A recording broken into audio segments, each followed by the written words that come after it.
Bismillahir Rahmanir Rahim.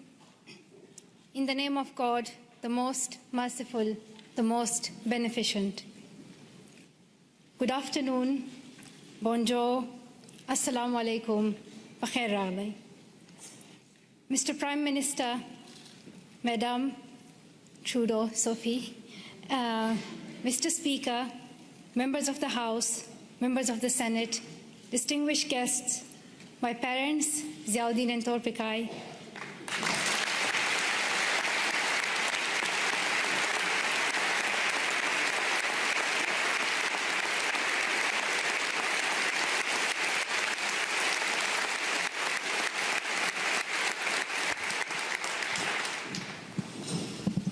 and finally, the people of Canada, thank you so much for the warm welcome to your country. This is my first trip to Canada, but not my first attempt. On the 22nd of October 2014, my father and I landed at the Toronto airport, excited for our first visit to your wonderful country. Soon we learned that a man had attacked Parliament Hill, killing a Canadian soldier, wounding others, and threatening leaders and civil servants in the building where I stand today. Canadian security officials and professionals advised us to reschedule. With sorrow in our hearts, we headed back to England, promising to return to Canada one day. The man who attacked Parliament Hill called himself a Muslim, but he did not share my faith. He did not share the faith of 1.5 billion Muslims living in peace around the world.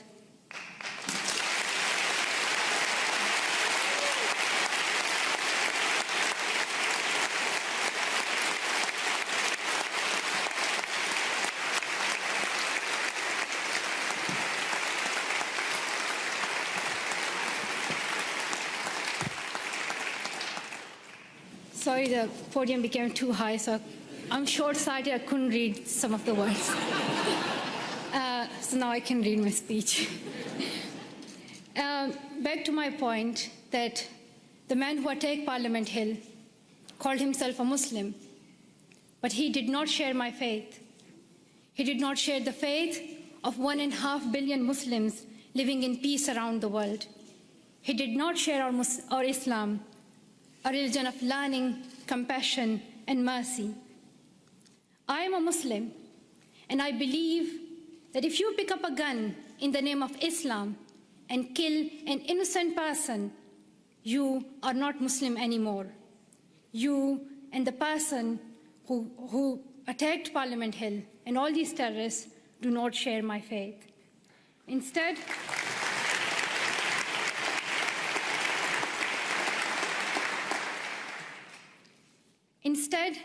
he shared the hatred of the man who attacked Quebec City Mosque in January, killing 6 people while they were at prayer. The same hatred as the man who killed civilians and police officers in London 3 weeks ago. The same hatred as the men who killed 132 school children in Pakistan Army Public School in Peshawar. The same hatred as the man who shot me and my 2 school friends. These men have tried to divide us and destroy our democracies, our freedom of religion, our right to go to school. But we and you refuse to be divided. Canadians, wherever you are born, however you worship, stand together. And nothing proves this more than your commitment to refugees. Around the world, we have heard about Canada's heroes. We heard about the members of the First United Church here in Ottawa who sponsored newlyweds Amina and Ibrahim. A few months later, the family had their first child, a little girl named Maria.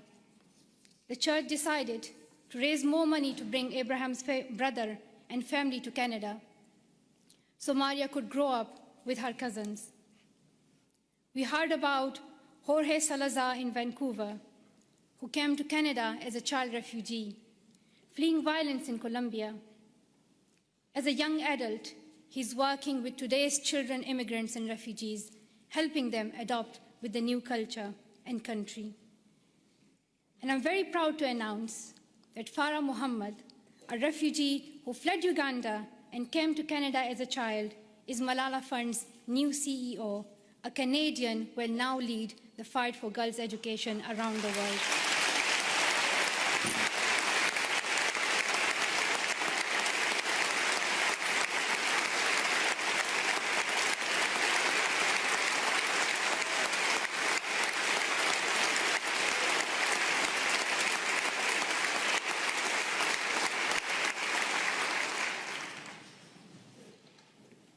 Many people from my own country of Pakistan have found a promised land in Canada, from Maria Topikai Wazir, a famous squash player, to my relatives here today. Like the refugees in Canada and all around the world, I have seen fear and experienced times when I did not know if I was safe or not. I remember how my mom used to put a ladder at the back of our house so that if anything happened, we could escape.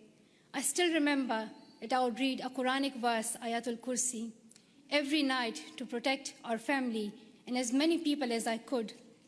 I felt fear when I went to school, thinking that someone would stop me and harm me. I would hide my books under my scarf. The sound of bombs would wake me up at night. Every morning I would hear the news that more innocent people have been killed. I saw men with big guns in the streets. There's more peace now in my home of Swat Valley, Pakistan. But families like mine, from Palestine to Venezuela, Somalia to Myanmar, Iraq to Congo, are forced to flee their homes because of violence. So your motto and your stand, "Welcome to Canada," is more than a headline or a hashtag.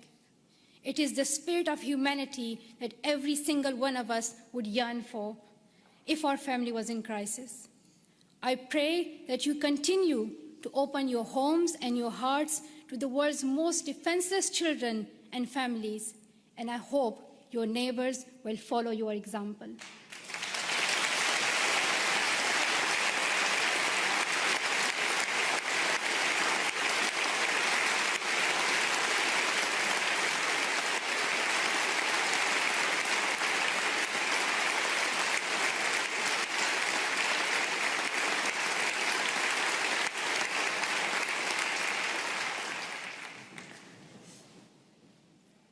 I'm humbled to accept honorary citizenship of your country. While I will always be a proud Pashtun and a proud citizen of Pakistan, I'm grateful to be an honorary member of your nation of heroes, though I still require a visa. But that's another discussion.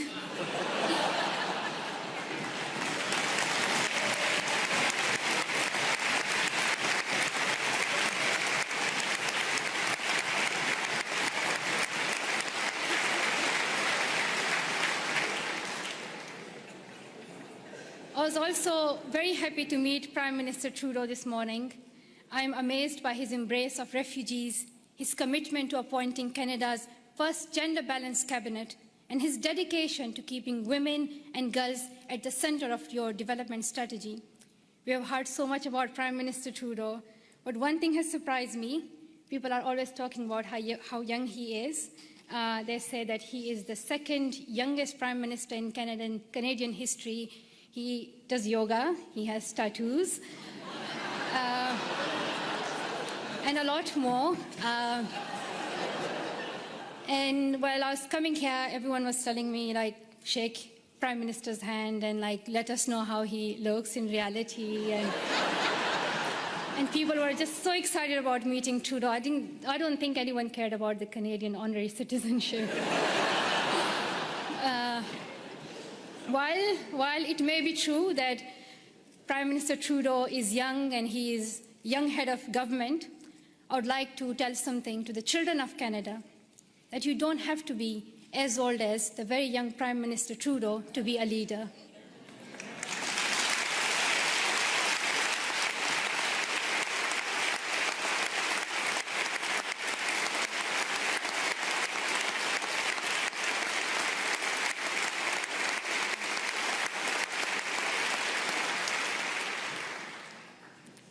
I'm like on still page 7, so there are like a lot left. So if you do the standing ovation again and again, you'll get tired.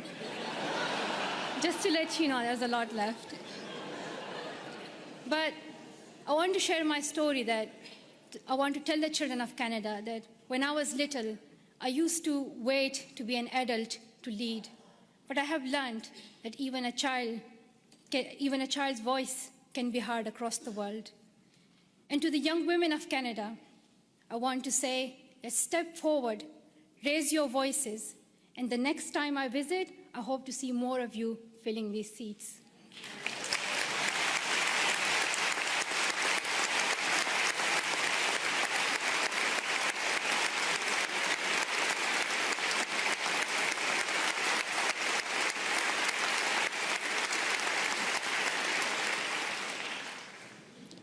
And to the men of Canada, be proud feminists and help women get equal opportunities as men. And to the leaders of Canada today in this room, though you may have different politics and policies and priorities, I know each one of you is trying to respond to some of our world's most pressing problems. I have traveled the world and met many people in many countries. I have first-hand experience and I've seen many problems that we are facing today: war, economic instability, climate change, and health crises. And I can tell you that the answer is girls. Secondary education can transform communities, countries, and our world. And here's what the statistics say. I'm saying it for those who still don't accept education as important. There are some, but I hope they will hear that if all girls went to school for 12 years, low and middle income countries could add $92 billion per year to their economies. Educated girls are less likely to marry young and contract HIV, and more likely to have healthy and educated children. The Brookings Institution called secondary education for girls as the most cost-effective and best investment against climate change. When a country gives all its children secondary education, they cut their risk of war in half. Education is vital for the security of the world because extremism grows alongside inequality. In places where people feel they have no opportunity, no voice, no hope. When women are educated, there are more jobs for everyone. When mothers can keep their children alive and send them to school, there is hope. But around the world, 130 million girls are out of school today. They may not have read the studies and they may not know the statistics, but they understand that education is the only path to a brighter future, and they are fighting to go to school.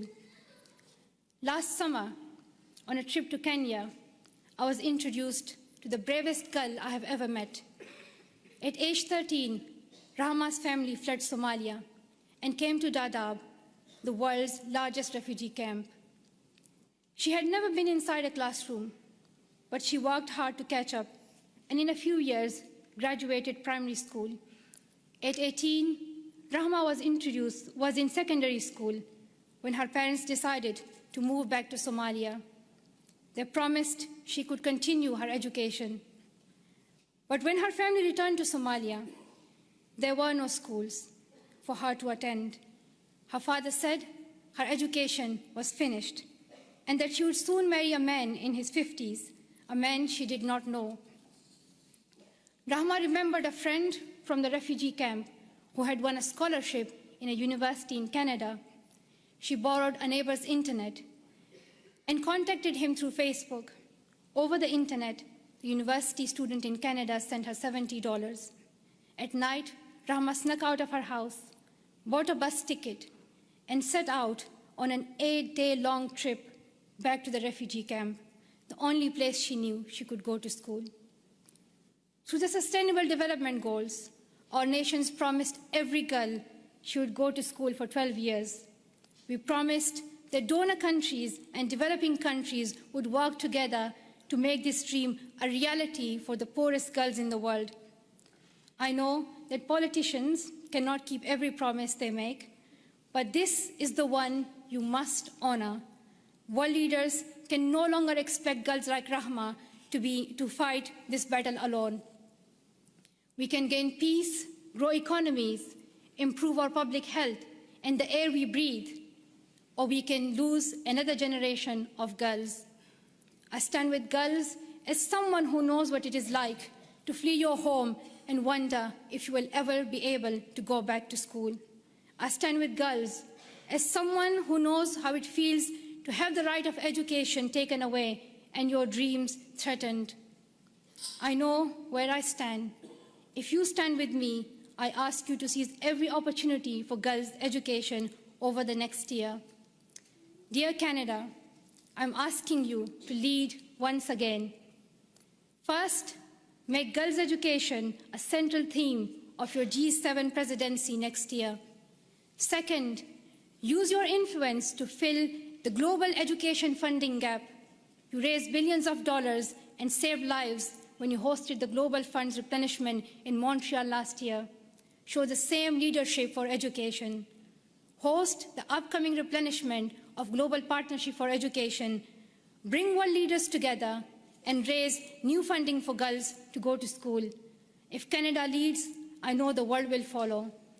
Finally, prioritize 12 years of education and schooling for refugees. Today, only a quarter of refugee children can get secondary education. We should not ask children who flee their homes to also give up their dreams.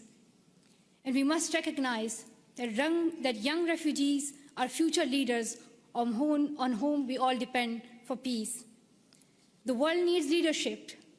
The world needs leadership based on serving humanity, not based on how many weapons you have. Canada can take that lead. Our world has many problems, but we don't need to look far for the solution. We already have one. She is living in a refugee camp in Jordan. She is walking 5 kilometers to school in Guatemala. She is sewing footballs to pay enrollment fees in India. She is every one of the girls out of school around the world today. We know what to do, but we must look inside ourselves for the will to keep our promises. Dear sisters and brothers, we have a responsibility to improve the world. When future generations read about us in their books or on their iPads or whatever the next innovation will be, I don't want them to be shocked that 130 million girls could not go to school and we did nothing. I don't want them to be shocked that we did not stand up for child refugees as millions of families fled their homes. I don't want us to be known for failing them. Let the future generations say, we were the ones who stood up. Let them say, we were the first ones. We were the first to live in a world where all girls could learn and lead without fear. Let us be the ones who bring that change we want to see. Thank you so much for listening.